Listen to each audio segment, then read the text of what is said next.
Bugün sizə çox maraqlı bir hekayə danışacağam. Söhbət Steve Jobsun tam 16 il itkin düşmüş bir müsahibəsindən gedir.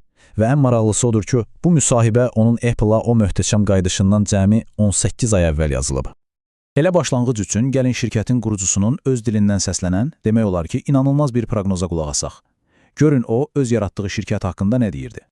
İndi bu sözlərin bütün ağırlığını anlamaq üçün bir anlıq dayanaq və o dövrə qayıdaq. Təsəvvür edin, il 1995-dir. Steve Jobs öz yaratdığı Apple-dan qovulub, kənarda qalıb və onun o tarixi inanılmaz qayıdışına cəmi, baxın, 18 ay vaxt var.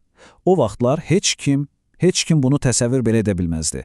Yaxşı, bəs necə oldu ki, hər şey bu həddə gəlib çatdı? Hər şeyin kökü əslində Jobsun gənclik illərinə gedib çıxır. Elə bir dövrə ki, adi bir dəcəllik, bir zarafat sonradan böyük bir inqilabın qığılcımına çevrildi.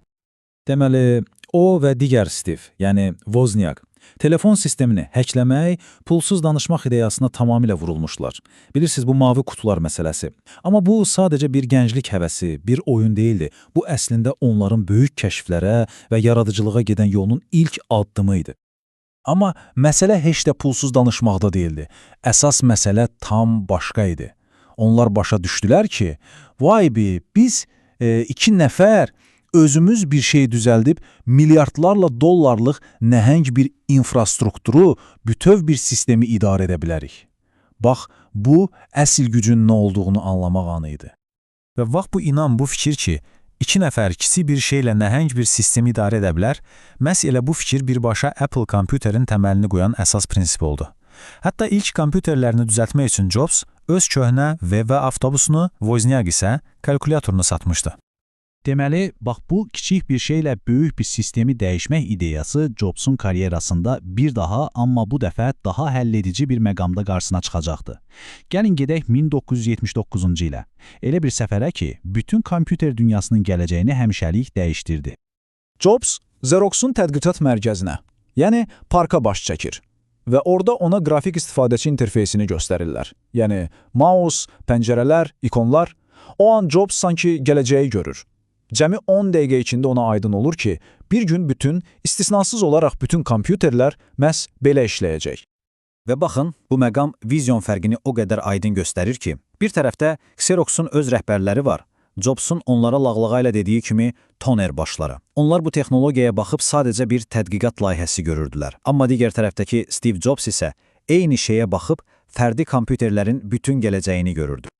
Jobsun fikrincə, Xeroxun problemi o idi ki, şirkətin məhsul hissi tamamilə çürümüşdü. O inanırdı ki, Xerox kimi böyük, inhisarçı şirkətlərdə belə bir qanuna uyğunluq var. Satış və marketinq adamları yuxarı qalxır, amma əsl uğuru gətirən, məhsulu yaradan o dahi, vizyoner insanlar isə kənarda qalır. Məhz bu vizyon, bu gələcək görüntüsü sonradan əfsanəvi Macintoshin yaranmasına gətirib çıxardı. Amma ironiya da burasındadır ki, elə bu vizyon həm də Jobsun öz yaratdığı şirkətdən çox ağırlı bir şəkildə qovulmasına səbəb olan o böyük münaqişələrin də fitilini yandırdı. O üzü bu hadisəni belə xatırlayır. Nə deyə bilərəm ki, yanlış adamı işə götürdüm. Söhbət John Scully'dən gedir. Jobs onu özü PepsiCo'dan gətirmişdi. Amma 1985-ci ildə bazarda vəziyyət pisləşəndə onların arasında başlayan hakimiyyət mübarizəsi Jobsun şirkətdən uzaqlaşdırılması ilə nəticələndi. O, mənim 10 il ərzində qurduğum hər şeyi məhv etdi. Elə məndən də başladı. Jobsun dediyinə görə satışlar azalmağa başlayanda Scully'də inanılmaz bir sağ qalma instinkti işə düşdü. O, öz işini itirməkdən qorxduğu üçün idarə heyəti ilə yaxınlaşıb, bütün problemlərin səbəbkarı kimi Jobsun özünü göstərməyə başladı.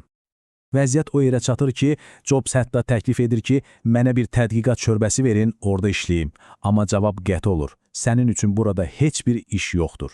Hətta ofisini belə əlindən alırlar. Yəni bu sadəcə bir işdən çıxarılma deyildi. Bu tamamilə necə deyərlər, qovulmaydı. Amma o sürgün illəri Jobsa çox şey ürətmişdi. Ona həm hadisələrə kənardan baxmaq üçün aydın bir perspektiv vermişdi, həm də fikirlərini daha kəskin ifadə etməyə cəsarəti. Elə 1995-ci ildəki bu müsahibədə də o, bütün sənaye haqqında, öz fəlsəfəsi haqqında o qədər açıq, o qədər dəqiq bir qiymətləndirmə verir ki, gəlin baxaq o dövrdə onun gözündə texnologiya dünyası necə görünürdü. Apple onun üçün artıq dayanmış, 10 illik liderliyini itirmiş və ölməkdə olan bir şirkət idi. Bəs Microsoft onları güclü fürsətçilər hesab edirdi, amma eyni zamanda zövqsüz və üçüncü dərəcəli məhsullar yaradan bir şirkət kimi görürdü. Bəs gələcək harda idi? Job üçün gələcək bir mənalı olaraq web idi. Microsoft haqqında dedikləri isə xüsusilə maraqlıdır. O deyirdi ki, Microsoftun yeganə problemi onların zövqsüz olmasıdır. Onların qətiyyən zövqü yoxdur. Yəni, Jobsun tənqidi onların biznes uğuru ilə bağlı deyildi. Problem o idi ki, Jobsun fikrincə onlar öz məhsullarına heç bir mədəniyyət, heç bir ruh qata bilmirdilər. Bəs yaxşı məhsullar, zövqlü məhsullar necə yaranır? Jobsun bunun üçün çox məşhur bir metaforu var idi. Daş cilalayan maşın.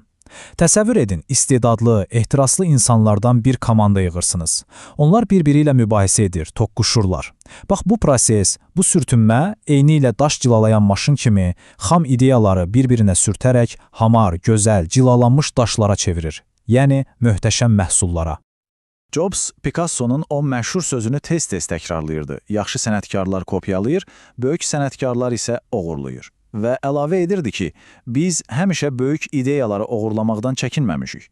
Amma onun üçün oğurlamaq sadəcə köçürmək demək deyildi. Bu, bəşəriyyətin yaratdığı ən yaxşı şeyləri tapıb, onlardan ilham alıb o elementləri öz işinə, öz yaradıcılığına hopdurmaq demək idi. Və bütün bu fikirlər sonda Jobsun kompüterə baxışını formalaşdıran o əsas ideyada birləşir.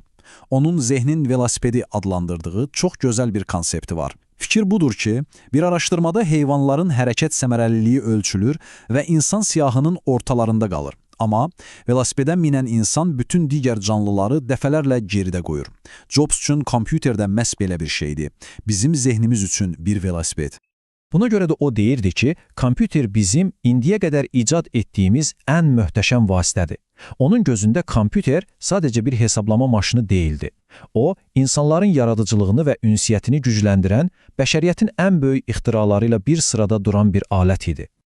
Və beləcə, illər sonra tapılan bu müsahibənin sonunda hər şey bir məsələyə gəlib çıxır. Zövq məsələsinə. Microsoftda olmayan, amma Apple'ın yaratmaq istədiyi o şeyə. Bəs doğrudan da dünyanı dəyişən o zövq əslində nədir? Bu sual üzərində düşünməyə dəyər.